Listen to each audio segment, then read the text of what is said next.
నేను 2010లో ధ్యానంలోకి వచ్చాను. తూర్పుగోదావరి జిల్లా సోమేశ్వరం నాగలక్ష్మి. ఫస్ట్ మా అత్తయ్య గారు ధ్యానం క్లాస్కి వెళ్ళారు. వచ్చిన రెండో రోజే నాకు ఎందుకో ఇంటి దగ్గర ఉన్నాను, ధ్యానం చేసుకోవాలి, వాళ్ళు ఏం చేస్తున్నారో ఏంటో అని మనసులో ఉండేది.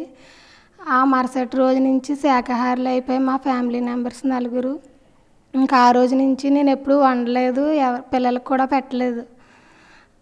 అలా అని మా అక్క వాళ్ళకి మా అక్క చెల్లెలు 3 ఫోన్లోనే చెప్పాను నేను, అక్క ధ్యానం అంటే శ్వాస మీద ధ్యాస, ధ్యానం చేసుకోండి అంటే అక్క వాళ్ళు చేసుకునేవారు. చేసుకుంటే నీసు మాత్రం తినకూడదంట అని చెప్తే, తినకూడదా, సరే అయితే మేము మానేస్తామని వెంటనే వాళ్ళు కూడా మానేశారు. వాళ్ళు వండరు, పిల్లలకు కూడా పెట్టరు. ఇంకో అక్క కూడా సరే అయితే నేను కూడా మానేస్తానని ఇంట్లో కూడా వండకుండా పిల్లలు వాళ్ళు కూడా తినరు. నేను ఎవరికైతే చెప్పానో వాళ్ళందరూ సగానికి పైగా మానేశారండి, పూర్తిగా శాకాహారులు అయ్యారు. ఎక్కడ ర్యాలీ అయినా మేము అందరం వెళ్తాం. ఫస్ట్ వైజాగ్ ధ్యాన మహాచక్రానికి వెళ్ళాం. చాలా ఆనందంగా ఉండేదండి. అలాగే ఎక్కడికి వెళ్ళాలన్నా ఇంకా బేబీ మేడం మాకు ధ్యానం క్లాసులు ఇక్కడ పెట్టించినప్పుడు బేబీ మేడం మాకు అమ్మ నాన్న, ఆ నాన్నగారు పెద్దబాబు గారు, బేబీ గారు, అమ్మగారు, మాకు శరీరాన్ని ఇచ్చిన అమ్మగారు వాళ్ళు ఆ రాజమండ్రి దగ్గరండి. నాకు ఆత్మజ్ఞానాన్ని పంచిన అమ్మగారు వాళ్ళు వీళ్ళండి. ఇంక నేను వచ్చానంటే చాలా ఆనందంగా వీళ్ళు ఉంటారు, నేను ఉంటాను. తర్వాత అమ్మ ఎక్కడికైనా వస్తావా, మేము క్లాస్కి వెళ్తున్నామంటే వాళ్ళు సరే అని అందరికీ చెప్పండి, మా చుట్టుపక్కల ఎవరైనా వస్తానంటే అందరినీ తీసుకుని ఆటో పెట్టండి అమ్మ వెళ్దాం అని అందరినీ పిలుచుకుని వస్తానండి. ఏ ఊరు వెళ్ళినా ధ్యాన ఆంధ్రప్రదేశ్ కూడా పట్టుకెళ్తానండి. 2-3 బుక్స్ ఏమైనా తీసుకుని వెళ్తానండి. అక్కడ అందరికీ ఇస్తాను, పాంప్లెంట్ అయినా ఏది ఉంటే అదండి.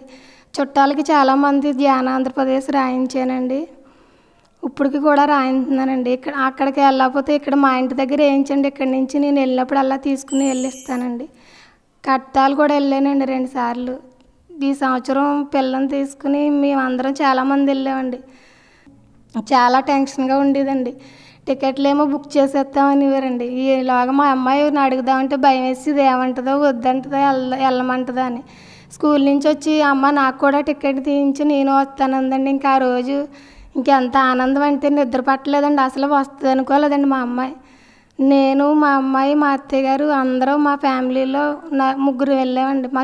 మా పక్క ఆవిడ మాధవి అందరినీ తీసుకుని వెళ్ళామండి. చాలా బాగా ఎంజాయ్ చేసామండి. కట్టాల్లో వారం రోజులు ఉన్నాం. ఎక్కడ ర్యాలీ అయినా వెళ్తామండి. బుక్స్ పంచి పెడతాం, పాంప్లెంట్స్ పంచి పెడతాం. భీమఖండం శివాలయాల్లో క్లాసులు జరిగాయి కదండి, అక్కడ కూడా వెళ్ళేవాళ్ళం అండి. నేను ధ్యానానికి రాకముందు కొంచెం కోపంగా ఉండేదానండి. ఎవరన్నా చెప్తే అది ఇలా చెప్తారని అలా వదిలేసేదానండి. ధ్యానంలోకి వచ్చిన తర్వాత నా గురించే చెప్తున్నారు, నాకు తెలియ కదా, ఇవి నా మంచిగా చెప్తున్నారని ఎవరు ఏది చెప్పినా బాగా వింటానండి. పిల్లలు చెప్పినా వినడం నేర్చుకున్నానండి. ఇంట్లో వాళ్ళు అందరి మీద కోపం ఎక్కువ ఉండేదండి, పక్క వాళ్ళ మీద ఎందుకో అలా వచ్చేసేదండి. ఉందామని కాదు, ధ్యానం చేసుకునే కొద్ది అందరి మీద ప్రేమ, ఎంత ప్రేమ అంటే మా తోటికోళ్ళ మీద, వాళ్ళ పిల్లల మీద, అత్తయ్య గారి మీద, మావయ్య గారు అందరి మీద ప్రేమ అండి. ఎలా ధ్యానం చేసే కొలదే గంటలు ధ్యానం చేసే కొలదే ఆ ప్రేమ అలా వస్తుందండి. ఎలా వచ్చిందో నాకే తెలీదు. పత్రిసారిని ఫస్ట్ మండపేట అన్నపూర్ణ స్కూల్ దగ్గర సార్ వస్తున్నారంటే ఉగాది రేపు అనగా వెళ్ళామండి. సార్ని చూడగానే నాకు సాయిబాబాని చూసినట్టు అనిపించింది. చూడగానే పట్టుకోవాలనిపించింది, కానీ అప్పుడు కుదరలేదండి. తర్వాత మళ్ళీ తాపేశ్వరం సార్ వచ్చినప్పుడు వెళ్ళామండి. కళ్యాణ మండపంకి వచ్చినప్పుడు విజయభాస్కర్ రెడ్డి అన్నపూర్ణ గారు మ్యారేజ్ డేకి బాగా సెలబ్రేషన్ చేశారు. అప్పుడు వెళ్ళామండి. అప్పుడు పిల్లల్ని తీసుకుని వెళ్ళాం. అప్పుడు చాలా బాగా సార్ ఎనర్జీ అది. ఇంక సార్ ఆ రోజు అందరిలోనే కుర్చీ వేసుకుని కూర్చున్నారండి. ఏంటి మేడం అనేవారు. అప్పుడు కొత్త కదండి, ఏమి లేదండి అని చెప్పేదాన్ని భయంతో. ఏదో చేయాలని ఉంటుందండి. చేస్తాను కానండి, ఇంకా చేయాలని ఉంటుంది. ఏదో కొంచెమే చేస్తున్నాను ఇప్పటికి. బుక్స్ చదువుతానండి. ఒక యోగి ఆత్మకథ, మరణం లేని మీరు, లేదు మరణం. బుక్స్ ఎక్కువ కొనకపోతే అమ్మ వాళ్ళ ఇంటి దగ్గర నుంచి తీసుకుని వెళ్ళి చదివి మళ్ళీ ఇక్కడ తెచ్చి ఇచ్చేస్తామండి. ధ్యాన ఆంధ్రప్రదేశ్ మాత్రం కంపల్సరీ చదువుతాం. ఆయనకు కూడా కొంచెం ఆరోగ్యం అంటే కాళ్ళు అవి నొప్పులుగా వర్క్ ఎక్కువ ఉంటుందండి. ధ్యానం చేసుకోండి, మందులు తగ్గించుకోండి అంటే చేసేవారండి.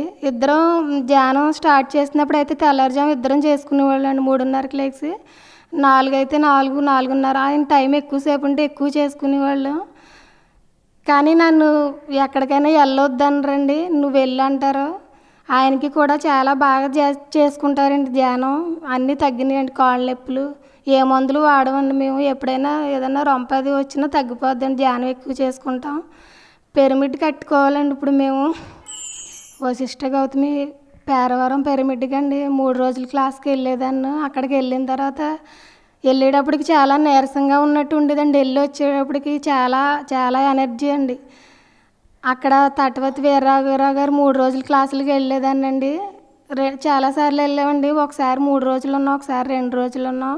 సారు గంటలు గంటలు గంటలు గంటలు చెయ్యాలి అన్నారు. ఎందుకు చెయ్యాలి ఏంటి, ఇలా కూర్చుని అలా లెక్కకూడదు, మనం సాధన ఎక్కువ చేస్తేనే బుక్స్ ఎక్కువ చదవాలి అని చెప్పేవారండి.